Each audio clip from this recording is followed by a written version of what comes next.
Hello everyone, welcome to CPC academy. तो CPC academy में आपका दोस्तों हार्दिक स्वागत है। तो दोस्तों हम क्या कर रहे थे, हम दिल्ली पुलिस कांस्टेबल का हमने बैच चला रखा था और उसकी एक क्लास नंबर कौन सी है, 5 क्लास है। ठीक, मतलब इससे पहले हमने कितनी क्लासें कर ली हैं, 4 क्लासें हमने डिस्कस कर ली हैं। तो अगर आपने अभी तक 4 क्लासें नहीं देखी हैं तो आप हमारी यूट्यूब चैनल सीपीसी एकेडमी पर जा सकते हैं और वो चारों की चारों क्लासें देख सकते हैं। तभी आपको ये 5वीं क्लास का क्या होगा, बेनिफिट होगा। क्योंकि हमने जो चारों क्लासें करी हैं वो बेसिक्स टू एडवांस करी हैं। मतलब ऐसा कोई भी क्वेश्चन आपको नहीं मिलेगा दिल्ली पुलिस में आना हो, उस टॉपिक से आया हो और आपको उन क्लासों के बीच में नहीं आया हो। ठीक, तो इस तरह से हम पढ़ रहे हैं। मतलब जो हमारा टारगेट है वो है कि इस बार तैयारी जो हमें करनी है वो पूरे के पूरे अंकों की करनी है। इसी हम तैयारी से हम आगे बढ़ रहे हैं। ठीक, तो थोड़ा सा आगे बढ़ते हैं और इसी वजह से हमने ये आपका बैच लॉन्च कर रखा है, जिस बैच का नाम है जी सफलता बैच। सफलता बैच क्यों? क्योंकि इसमें अब दिल्ली पुलिस तो ही है, हम यूपी पुलिस को भी क्या करने वाले हैं, टारगेट करने वाले हैं। और अभी तो ये हिस्ट्री की क्लास चल रही है, उसके बाद क्या होगा, हिस्ट्री के बाद हम पॉलिटी चलाएंगे, फिर ज्योग्राफी, फिर इकोनॉमिक्स, फिर स्टैटिक जीके, फिर साइंस। मतलब हमें दिल्ली पुलिस का जब तक आपका एग्जाम होगा नवंबर तक, ये सारी की सारी चीज़ें जो हैं हमें क्या करानी है, पूरी करानी है। तो इसी वजह से हमने इसका बैच रख रखा है सफलता बैच, क्योंकि इसमें हमारा जो टारगेट है वो 40+ नंबर लेके आना है। मतलब आप किसी भी एग्जाम की तैयारी कर रहे हो, स्पेशल दिल्ली पुलिस ही नहीं, आप किसी भी एग्जाम को अगर टारगेट लेके चल रहे हो तो आपके लिए बहुत ही क्या है, सुनहरा मौका है। तो अगर आपने अभी तक हमारा चैनल सब्सक्राइब नहीं किया है तो प्लीज़ हमारे चैनल को सब्सक्राइब कर लीजिएगा और बेल आइकन का बटन जरूर दबाइए, जिससे कि लेटेस्ट आने वाले वीडियो आपको सबसे पहले मिले। और अगर आपको कोई भी डाउट आता है तो आप हमारे इंस्टाग्राम पर हमें मैसेज कर सकते हो और जो भी आपका डाउट आता है उसको हम क्या करेंगे, रिसॉल्व करने की कोशिश करेंगे। अबाउट किसकी प्रिपरेशन करनी है, या नंबर नहीं बढ़ रहे, एक्स्ट्रा मतलब कुछ भी आपको दिक्कत आती है तो आप हमें क्या कर सकते हो, इंस्टाग्राम पर मैसेज कर सकते हो।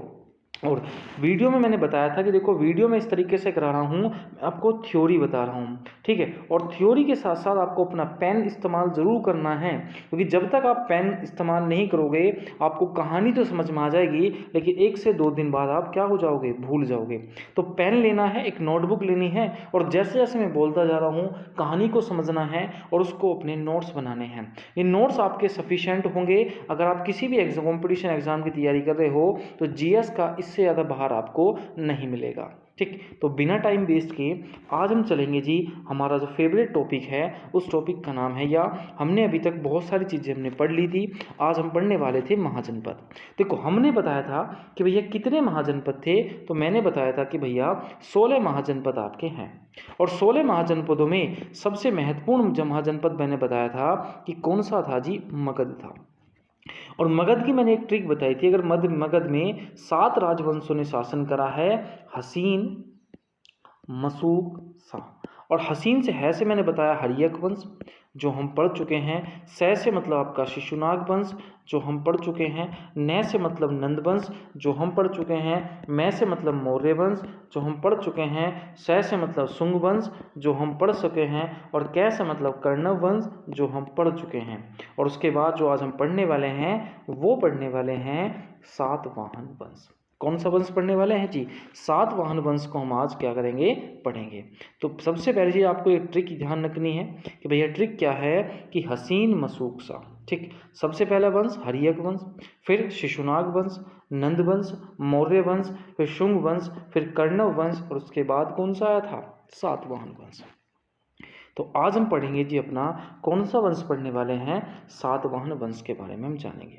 देखो सातवाहन वंश की अगर मैं बात करूं तो सातवाहन वंश आपको दिखाई दे रहा होगा कि ये जो इलाका था, ठीक है, ये सब आपका इलाका था सातवाहन वंश का। कौन सा वाला, ये वाला आंध्र प्रदेश वाला। ठीक, बेसिकली सातवाहन वंश की अगर मैं बात करूं तो सातवाहन वंश का संस्थापक होता है आपका सिमुक।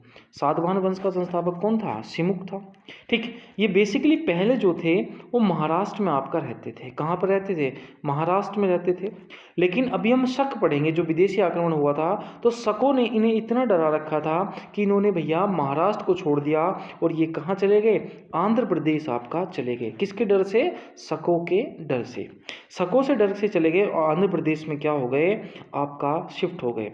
लेकिन इसलिए इन्होंने जो अपनी राजधानी थी वो राजधानी इन्होंने महाराष्ट्र की इन्होंने एक राजधानी बना रखी थी, एक जगह पड़ती है प्रतिष्ठान। तो शकों की राजधानी थी प्रतिष्ठान, जो कहाँ पर थी, महाराष्ट्र में। उस राजधानी को इन्होंने क्या नहीं करा, चेंज बिल्कुल भी नहीं करा, मतलब राजधानी वहीं रहने दिया, लेकिन महाराष्ट्र छोड़ के कहाँ आ गए, शकों के डर से आंध्र प्रदेश में आ गए। और जब यहाँ आ गए, ठीक, उसके बाद इसलिए इसे सातवाहन वंश को आंध्र सातवाहन वंश के नाम से भी आपका जानते हैं।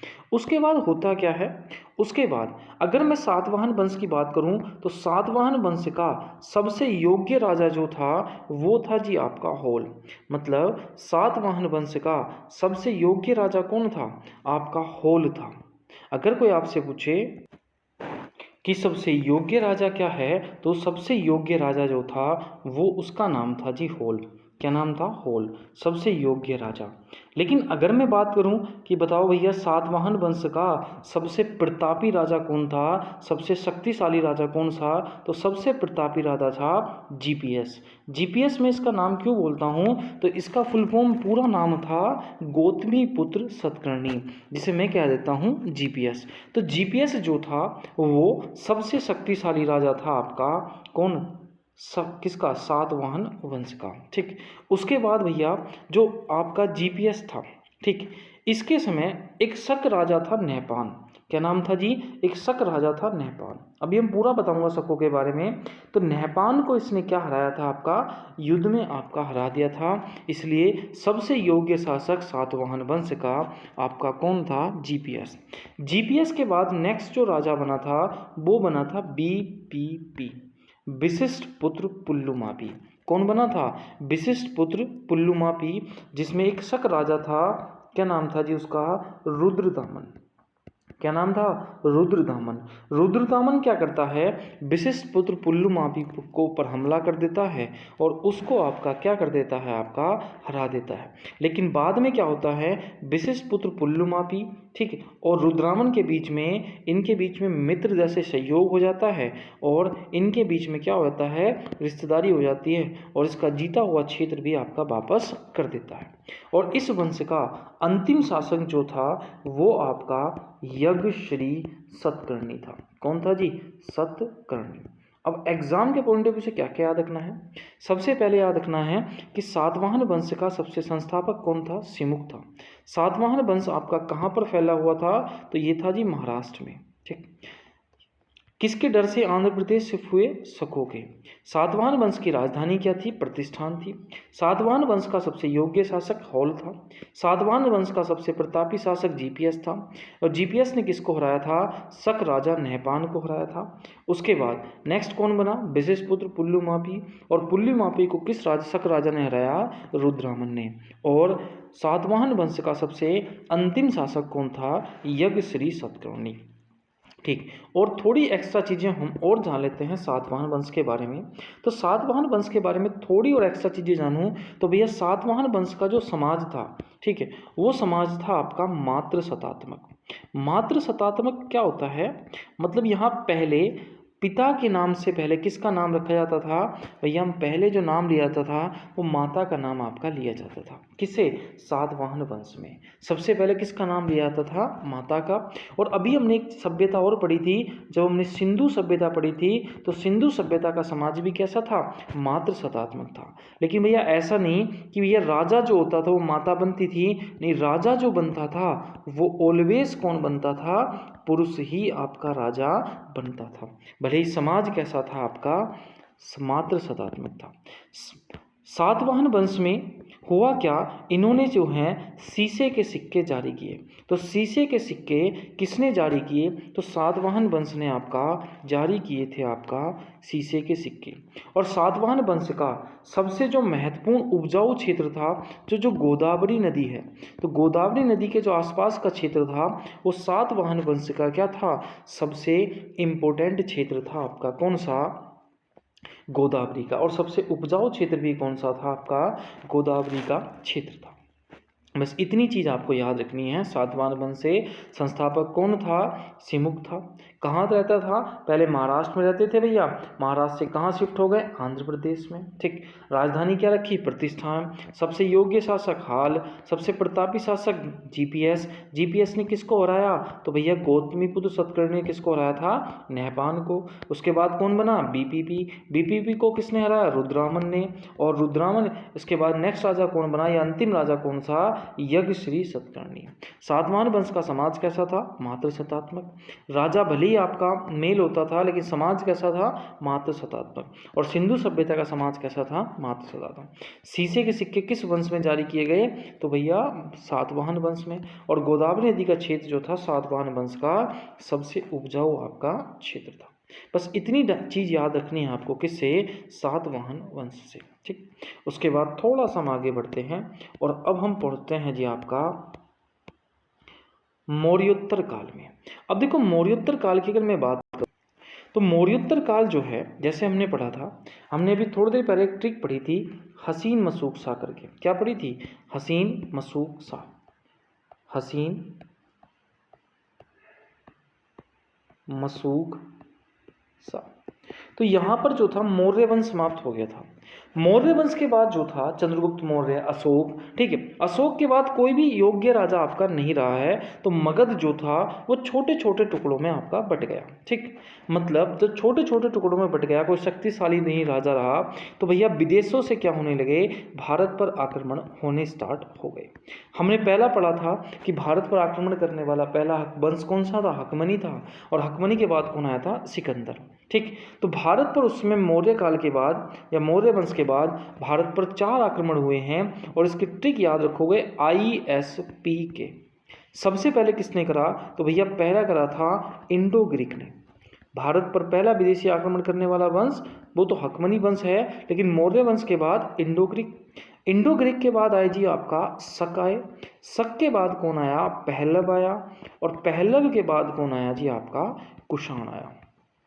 कौन आया जी? कुषाण आया। आप इसको ऐसे भी याद कर सकते हो, ISP के। भैया पहले कौन आया? इंडो ग्रीक आया। दूसरे में शक आया। तीसरे में कौन आया जी आपका? तो तीसरे में आया जी आपका पहलव। और चौथे में आया जी आपका कुषाण। तो इन 4 विदेशी हम चीज़ों को जो मौर्य काल के बाद विदेशी आक्रमण हुए हैं, उन्हें हम सबसे पहले आपका पढ़ेंगे। तो सबसे पहले हम पढ़ने वाले हैं आपका इंडो ग्रीक। कौन पढ़ने वाले हैं? Indo Greek. देखो इंडो ग्रीक की बात करूं तो इंडो ग्रीक मतलब हिंद यूनानी। ये जो एरिया था ये इंडो ग्रीक का आपका एरिया था। कौन सा वाला? ये वाला। तो यहाँ रहते थे आपका यूनानी शासक रहते थे। देखो अगर मैं यूनानी शासकों की बात करूं तो यूनानी शासकों का भारत में 2 चरणों में आपका आक्रमण हुआ है। मतलब 2 बार इन्होंने जो है आपका आक्रमण करा है। पहला आक्रमण जो था, पहला आक्रमण किसने करा? भैया पहला आक्रमण किया है आपका डेमेट्रियस ने। और डेमेट्रियस ने जब आक्रमण करा था, ठीक है, उस समय जो वंश था वो वंश था जी आपका शुंग वंश। ठीक है। और शुंग वंश का राजा था, कौन था जी शुंग वंश का संस्थापक? कमेंट में लिखना, पुष्यमित्र शुंग। पुष्यमित्र शुंग जो था जब डेमेट्रियस ने आक्रमण करा तो पुष्यमित्र शुंग की तरफ से उसका जो पुत्र था अग्निमित्र। क्या नाम था? अग्निमित्र। अग्निमित्र ने डेमेट्रियस को हरा दिया। और डेमेट्रियस के बाद अगला शासक जो आया था जिसने आक्रमण करा था, ठीक है, वो आया था जी मिनांडर। कौन आया था? मिनांडर। तो मिनांडर को भी किसने? पुष्यमित्र शुंग ने क्या कर दिया? आपका हरा दिया। पुष्यमित्र के पुत्र अग्निमित्र ने। ठीक। और मिनांडर जब दुखी होकर जा रहा था, तो हमने पढ़ भी रखा है, तो बीच में उसे जो है एक नागसेन व्यक्ति मिला, बौद्ध भिक्षुक था। और उसने मिनांडर को क्या दे दी? बौद्ध धर्म की शिक्षा दीक्षा आपका दे दी। और मिनांडर ने बौद्ध धर्म आपका क्या अपना लिया था। और उसके बाद मिनांडर जो है वो वापस चला गया। कैसे पता चला? तो नागसेन की एक पुस्तक है मिलिंद पन्नो। कौन सी पुस्तक है? मिलिंद पन्नो। तो मिलिंद पन्नो से जानकारी मिलती है कि नागसेन ने भैया किसको बौद्ध धर्म की शिक्षा दी थी? तो नागसेन ने दी थी आपकी मिनांडर को। इतनी बात हमने पढ़ ली थी आपकी, कहाँ पर? शुंग वंश से। ये तो था आपका पहला चरण जो भी हम पढ़ रहे हैं। ठीक। उसके बाद दूसरा चरण की अगर मैं बात करूं तो भैया दूसरे चरण में, ठीक, यही था आपका ये वाला हिस्सा, ठीक है। तो दूसरे चरण की अगर मैं बात करूं तो दूसरे चरण में जो राजा आया था वो आया था जी आपका, दूसरे चरण का राजा था, कौन था राजा थी, यूक्रेटाइटियस। दूसरा राजा आया था दूसरे चरण में यूक्रेटाइटियस। यूक्रेटाइटिस ने क्या करा, सबसे पहले इसने तक्षशिला को जीत लिया। तक्षशिला कहाँ पड़ता है, पाकिस्तान में। तो तक्षशिला को जीत लिया और तक्षशिला को जीतने के बाद यूक्रेटाइटस वंश की स्थापना आपकी कर दी। अब यूक्रेटाइटस वंश की स्थापना कर दी, ठीक। उसके बाद इस वंश की अगर मैं बात करूं, इस वंश का अगला शासक आया था आंतीपाल। क्या नाम था जी, आंतीपाल। आंतीपाल, एक बार थोड़ा कलर चेंज कर लेता हूँ। अगला शासक आया था, एक बार मैं या थोड़ा सा पेज ही चेंज कर लेता हूँ, थोड़ा सा आगे चलते हैं या इसमें ही कर लेते हैं, छोड़ो। इस वंश का अगला शासक आया था आंतीपाल। आंतीपाल जो था वो भैया, आंतीपाल ने अपने एक राजदूत जो था जिसका नाम था हेलियोटोडस। क्या नाम था जी, हेलियोटोडस। हेलियोटोडस को भेज दिया जी आपका शुंग वंश में, और शुंग वंश का उस समय राजा था भागव्रत, ठीक है, कि भैया जा हम युद्ध करने वाले हैं अगर आप हमारी बातों को मान लेते हो। तो हेलियोटोडस आया और हेलियोटोडस ने आकर देखा कि भैया यहाँ जो लोग हैं वो पूजा करते हैं भगवान विष्णु की। तो भैया वो भूल गया कि मुझे किसी चीज़ को आपको यहाँ आना था, ठीक है, किसी चीज़ को बताना था अंतिपाल ने जो हमें कहा था। और उसने कौन सा धर्म अपना लिया, उसने भागवत धर्म अपना लिया। और वो किसकी उपासना करने वाला था, वो करता था विष्णु भगवान की। मतलब वो सब कुछ भूल गया कि मुझे क्यों राजा आपने भेजा था। मतलब हमने क्या पढ़ा अभी तक, सबसे पहले इंडो ग्रीक से, हमने इंडो ग्रीक से पढ़ा कि भैया इंडो ग्रीक या हिंद यूनानी जो थे वो यूनान के शासक थे, ठीक, यूनान के शासक थे। और यूनान वालों ने दो बार भारत पर आक्रमण करा है, 2 चरणों में। पहला आक्रमण करा था डेमेट्रियस ने। डेमेट्रियस ने जब आक्रमण करा था तो कौन सा वंश था, शुंग वंश। और शुंग वंश का संस्थापक कौन है, पुष्यमित्र शुंग है। और पुष्यमित्र का शुंग का पुत्र था अग्निमित्र। तो अग्निमित्र ने सबको हरा दिया था, पहले डेमेट्रियस को, फिर मिनांडर को। मिनांडर को बौद्ध धर्म की शिक्षा दीक्षा किसने दी, नागसेन ने। और इस बात का पता किस चीज से चलता है, नागसेन की पुस्तक है मिलिंद पन्नो, यहाँ से आपका पता चलता है, ठीक। दूसरा, यूनानियों ने भारत में क्या दिया है भाई, यूनानियों ने भारत में बहुत सारी चीज़ें दी हैं। जैसे खगोल विज्ञान यूनानियों की देन है। भारत में सबसे पहले सोने के सिक्के जो थे वो यूनानियों ने चलाए थे, ठीक। गणित का प्रारंभ जो है वो यूनानियों की ही देन है भारत में, ठीक। उसके बाद यूनानियों को जो है सबसे ज़्यादा कौन सी मिर्च पसंद थी, तो काली मिर्च जो थी वो सबसे ज़्यादा पसंद थी यूनानियों को, ठीक। उसके बाद दूसरा आक्रमण जो यूनानियों ने करा था वो करा था आपका यूक्रेटाइटस ने। किसने करा, यूक्रेटाइटस ने। और तक्षशिला को जीत लिया और यूक्रेटाइटस वंश की स्थापना कर दी। उसके बाद अगला राजा बना अंतिपाल। अंतिपाल ने भैया भागवत शुंग वंश के राजा भागवत के यहाँ अपने राजदूत को भेजा हेलियोटोडस को, लेकिन वो सब कुछ भूल कर उसने कौन सा धर्म अपना लिया, भागवत धर्म। बस इतनी चीज याद रखनी है आपको, किससे, आपको याद रखनी है किससे, हिंद यूनानियों से। अब हम बात करने वाले हैं जी शकों की। देखो अगर मैं शकों की बात करूं तो शक जो है वो मिडिल ईस्ट से आए थे, मध्य एशिया से आए थे। और मिडिल ईस्ट से हमने अभी तक पढ़ा था कि आर्य भी कहाँ से आए थे, मध्य एशिया से आए थे। शक जो है, जैसे मैं बात करूं भारत इस तरीके से था, तो यहाँ पर पड़ता था आपका शक। और शकों के पास एक कबीला पड़ता था, जो कबीला था यूची कबीला। क्या नाम था जी, यूची कबीला। यूची कबीले का एक ही काम था, वो शकों पर ज़्यादा आक्रमण करते थे, उन्हें बहुत ज़्यादा सताते थे। मतलब ऐसा होता था, अगर सपोज मानो चावल लेने हैं तो भैया शकों के पास चलो, कुछ खाने पीने का सामान लेना है चलो शकों के पास, पैसे खत्म हो गए चलो शकों के पास। मतलब उनको क्या करते रहते थे, परेशान करते रहते थे। तो शक जो थे वहाँ से छोड़कर शकों यूची कबीले से अपनी जान बचाकर कहाँ आ गए, भारत की तरफ आए। और भारत में ये आके जो हैं 5 जगह जो थे वो आपके बस गए। पहले ये बसे जी आपका नंबर 1 कांधार में। देखो कांधार जो है अब पड़ता है अफगानिस्तान में। दूसरा ये बसे जी आपका तक्षशिला में। तक्षशिला मैंने बताया भी है कि तक्षशिला कहाँ पड़ता है, का पाकिस्तान में।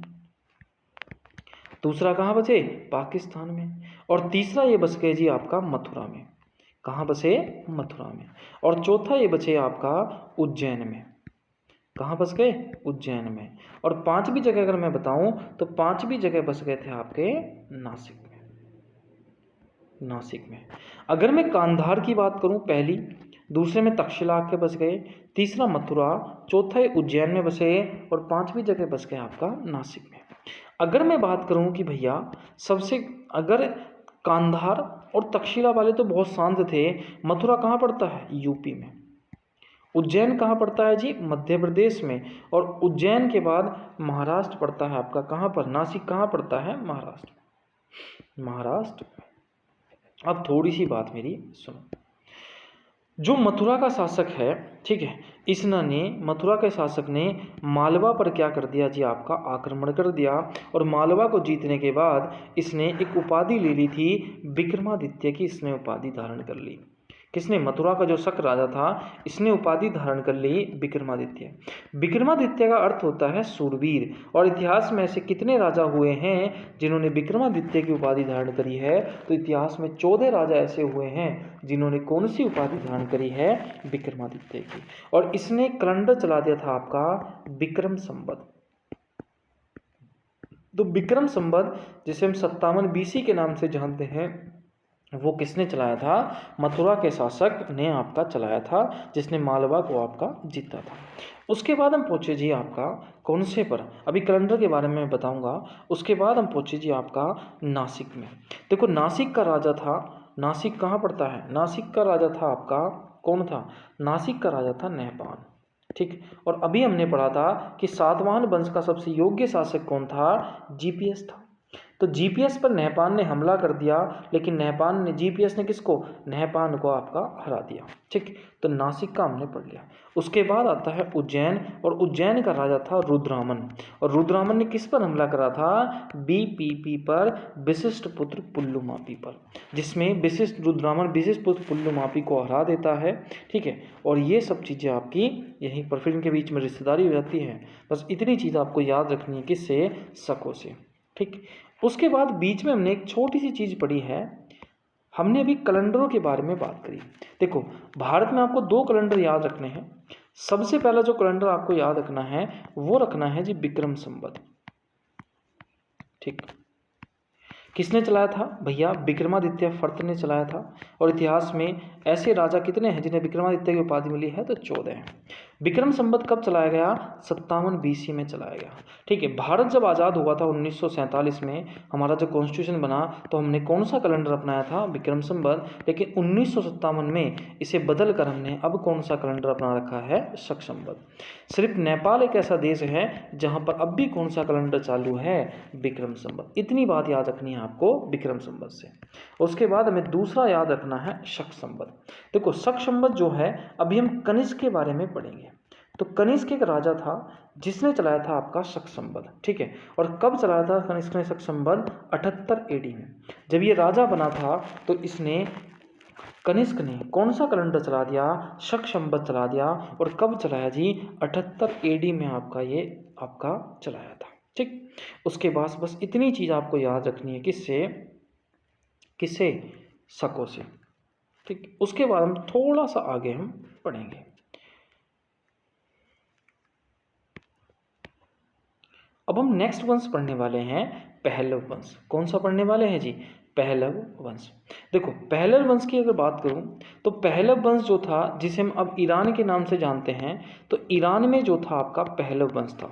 और यूची कबीला जिससे शक भागे थे, यूची कबीले की एक शाखा जो थी वो थी जी आपकी पहलव। ये क्यों आए थे?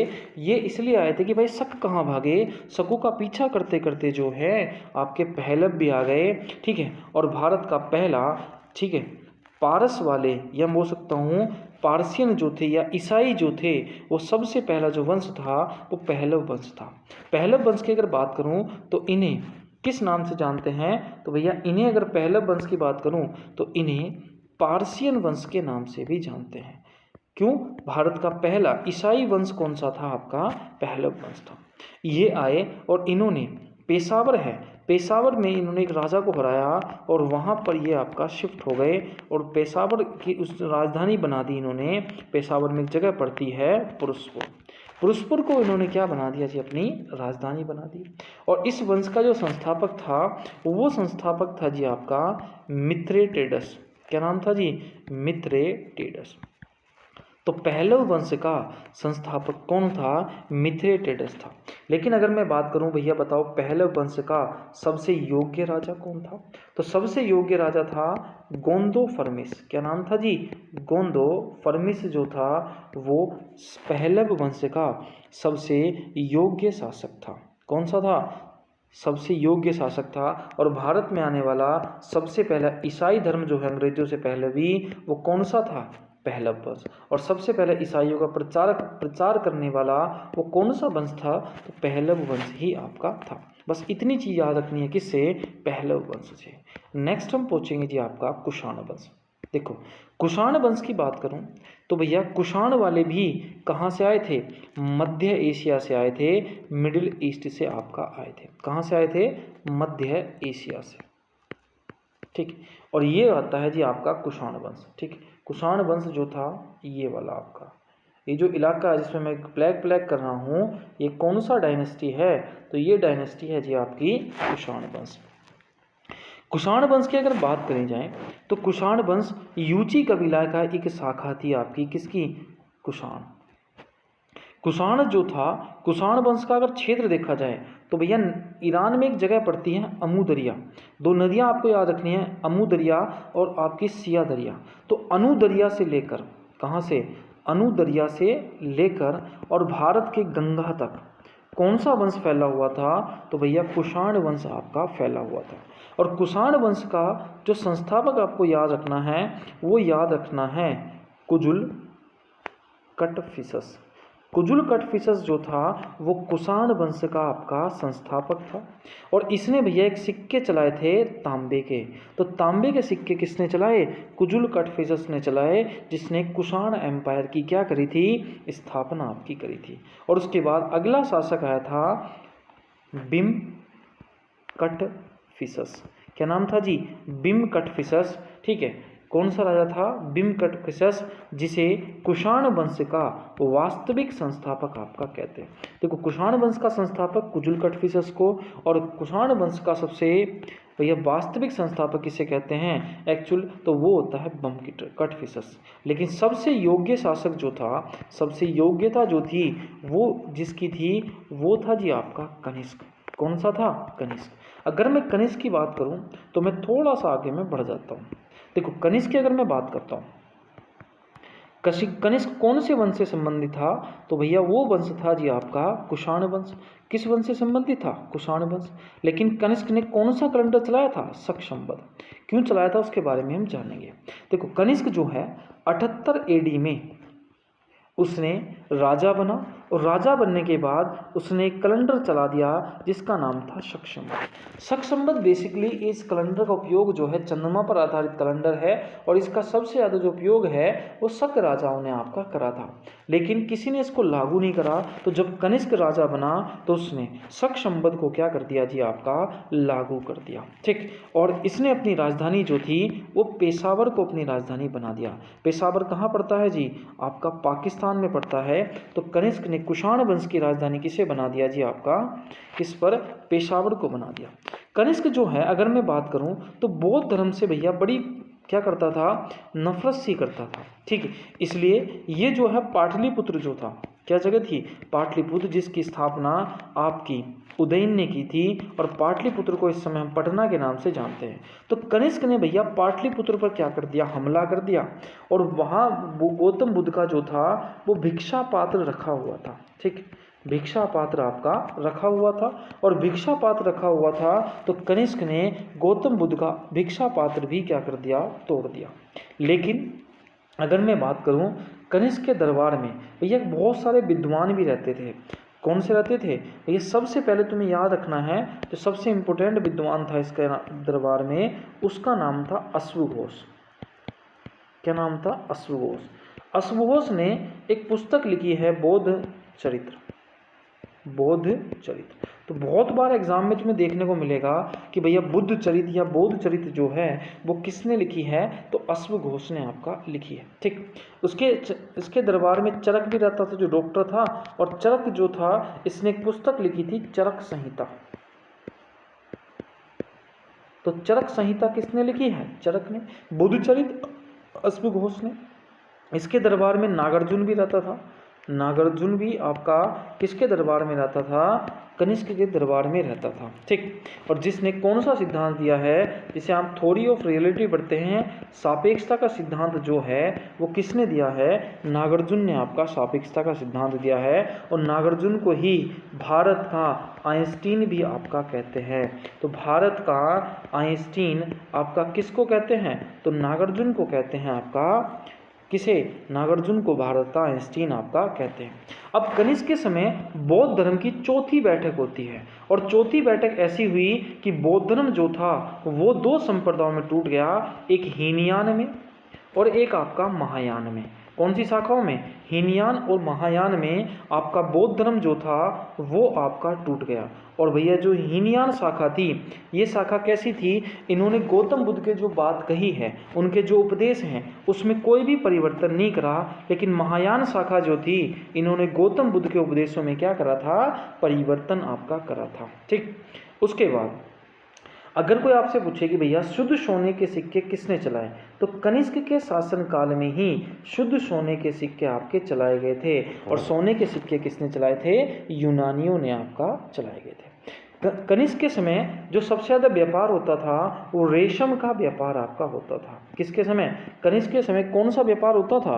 तो सबसे ज़्यादा जो व्यापार होता था वो आपका रेशम का व्यापार होता था। और दूसरी बात, कनिष्क ने सबसे पहले जो खेती स्टार्ट करी थी, जिसे हम नाशपाती खेती देखते हैं, तो नाशपाती खेती भी किसने स्टार्ट करी है? तो कनिष्क के जीवन काल में ही आपका नाशपाती की स्टार्टिंग हुई थी।